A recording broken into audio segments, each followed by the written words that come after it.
Après plus de 11 ans de recherche dans la littérature scientifique en nutrition, je vais vous montrer aujourd'hui, dans l'ordre du moins au plus toxique, les 7 pires aliments très populaires que beaucoup de gens consomment chaque jour et qui peuvent saboter votre métabolisme, affaiblir votre santé, favoriser la prise de poids et réduire votre longévité. Je commence tout de suite par le numéro 7 et vous allez voir, certains peuvent vraiment vous surprendre.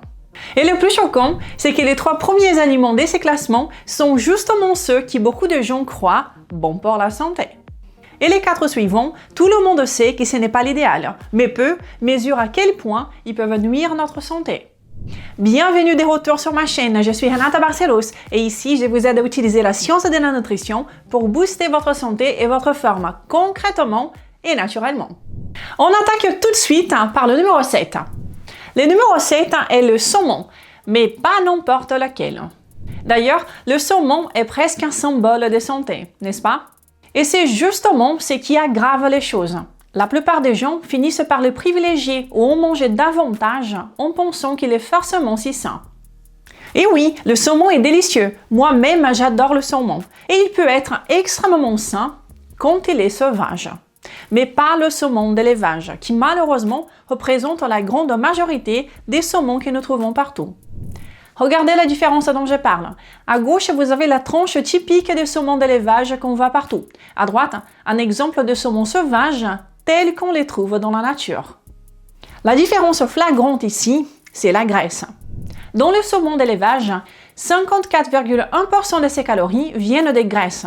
C'est un animal très gras. On pense manger surtout une protéine. Il y en a, oui, mais la majorité des calories vient des graisses.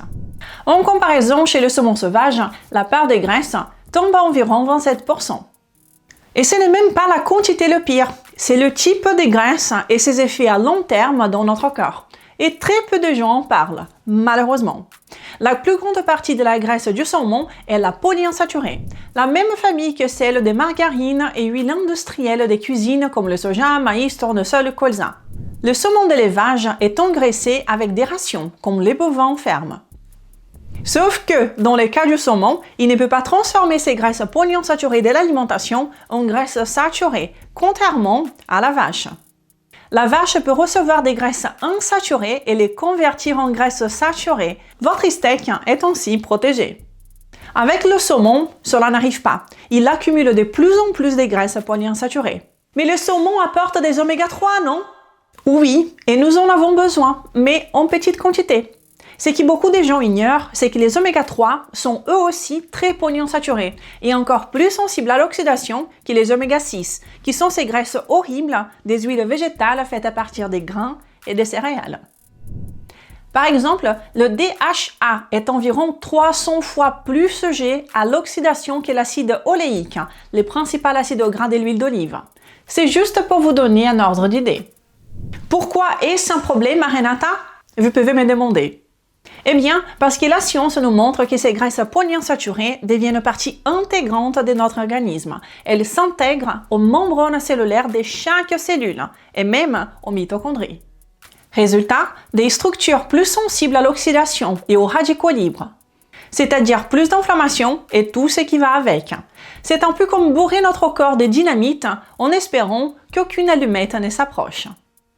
Ces changements de composition et ces graisses elles-mêmes perturbe directement le mécanisme le plus important de notre corps, la production d'énergie, la production d'ATP cellulaire à l'intérieur de nos mitochondries dont toutes les fonctions dépendent.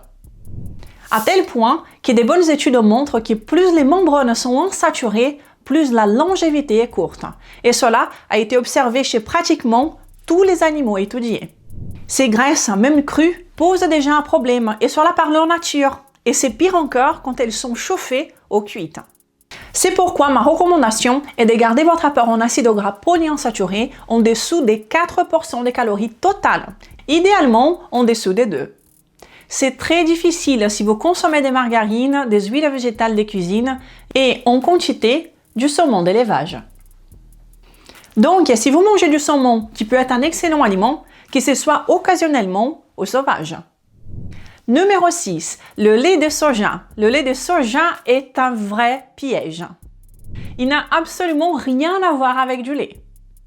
Nous devons comprendre que botaniquement, le soja est une graine riche en antinutriments et surtout en isoflavones, des phytoestrogènes, c'est-à-dire des composés végétaux à effet œstrogène.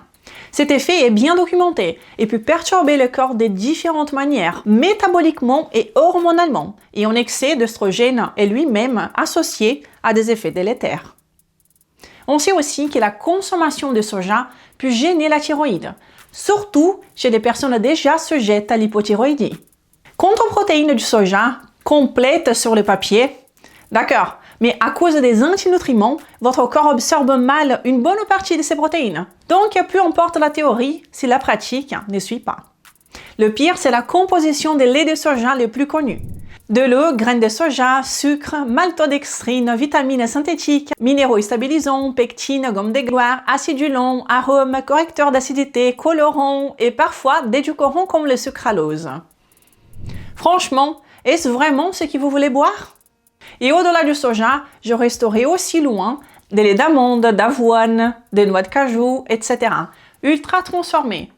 Du lait, il n'y en a qu'un. Numéro 5, les préparations infantiles industrielles. Sujet sérieux. Beaucoup de mamans donnent des formules aux nouveau-nés ou des jeunes enfants avec la meilleure intention au monde. Je les comprends. Mais avez-vous déjà lu la liste d'ingrédients? Sur une marque très connue, on voit une liste énorme et dès les premiers ingrédients, après le lactosérum de lactose, il y a de l'huile de tournesol, une huile polyinsaturée, l'huile de colza, l'huile de tournesol même en version eau oléique. Nous voyons que c'est un festival d'horreur avec énormément de gras polyinsaturés. Ces mauvaises graisses sont intégrées très tôt au petit organisme en croissance. On trouve aussi de l'huile de poisson riche en DHA, encore un gras polyinsaturé très oxydable, souvent ranci avant même l'ingestion, et l'huile de mortielle alpine, un champignon producteur des gras polyinsaturés, ajouté dans cette formule. Côté minéraux, on voit du sulfate ferreux, du fer. L'intention est bonne, mais la biodisponibilité est faible.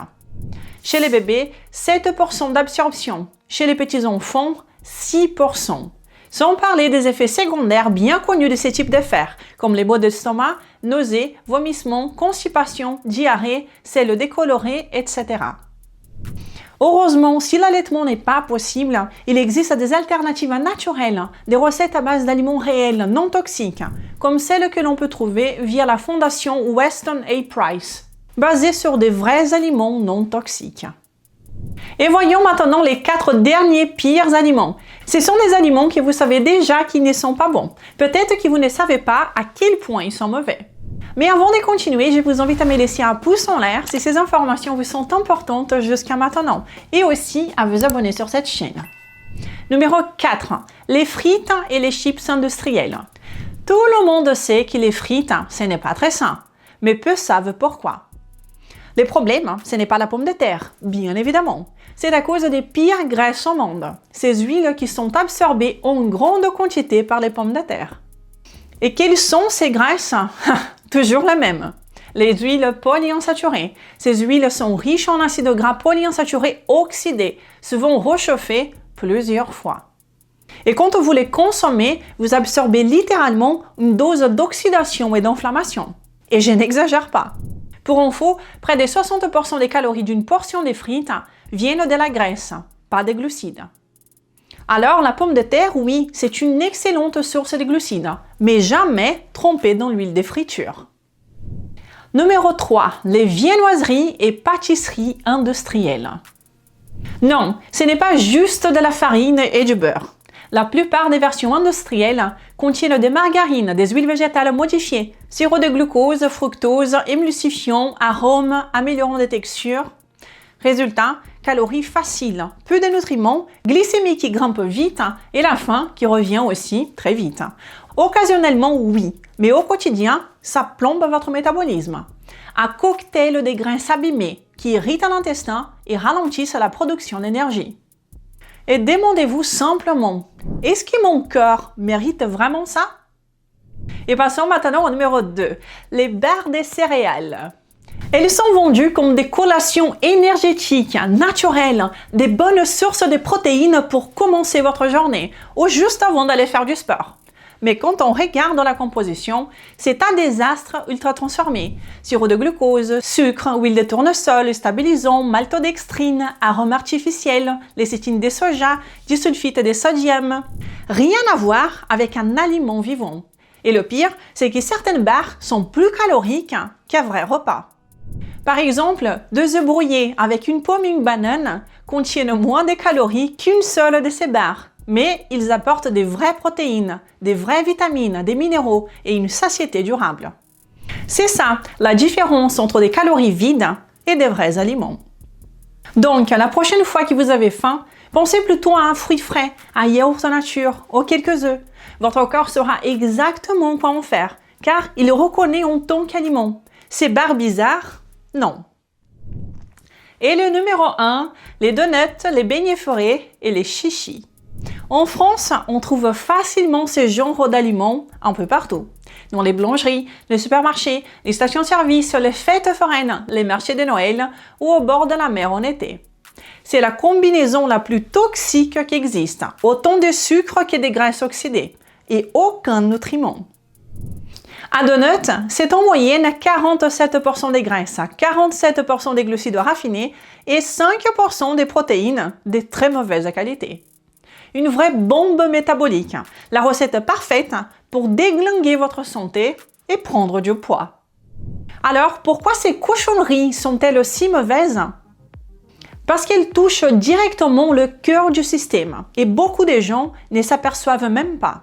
Elles touchent directement la production d'ATP, d'énergie cellulaire dans chaque cellule de notre corps. Et elles entravent le corps de plusieurs façons. Elles augmentent l'oxydation, génèrent de l'inflammation, de l'irritation intestinale. Elles altèrent physiquement les cellules du corps, en les rendant plus sensibles à l'oxydation, ainsi que moins efficaces dans la production d'ATP. Rappelez-vous qu'un corps qui produit moins d'ATP tend à y stocker plus facilement la graisse. Et un corps, au contraire, qui produit bien son ATP, stocke moins de graisse naturellement et sans effort. Donc, si vous changez votre alimentation pour aider votre corps à produire efficacement son ATP, vous verrez votre santé remonter naturellement et votre graisse disparaître automatiquement. Et ça, à mon avis, ça doit être votre priorité numéro 1. Après tout, la perte de poids doit venir comme une conséquence naturelle de l'amélioration de la santé générale et non pas en détriment de notre santé, comme elle est visée partout autour de nous, malheureusement. Et regardez par exemple ce qui s'est passé avec le cas de succès de cette semaine. Regardez par exemple Ghislaine, qui a perdu plus de 40 kilos en moins d'un an grâce à l'alimentation forte, naturelle et nourrissante. Elle dit: plus de 40 kilos que je n'aurais jamais pu perdre si par hasard je n'étais pas tombée sur ta chaîne YouTube. Aujourd'hui, je continue fort et déterminée et en moins d'un an, j'ai perdu plus de 44 kilos. Je t'ai déjà félicité, Ghislaine, mais je te félicite encore. Bravo pour cet incroyable changement. Votre santé, votre énergie, votre silhouette, tout cela est important. Et tout commence par comprendre que les aliments que vous choisissez chaque jour affectent votre métabolisme. Et comment vous pouvez faciliter votre vie et votre corps en les optimisant pour atteindre votre objectif de perte de poids. Si vous voulez mon aide pour comprendre comment manger mieux, sans frustration, et retrouver votre poids de forme naturellement, avec des listes d'aliments, des recettes délicieuses et une communauté pour répondre à vos questions, je vous invite à rejoindre mon programme Accélérateur Maigre Définitivement sur accélérateur-md.fr. Et dites-moi en commentaire lesquels de ces aliments avez-vous consommé dernièrement et que vous ressentez un petit peu de culpabilité peut-être? Je vous embrasse, merci de m'avoir regardé jusqu'à la fin et on se retrouve vendredi prochain pour une nouvelle vidéo. D'ici là, prenez soin de vous, je vous embrasse, au revoir.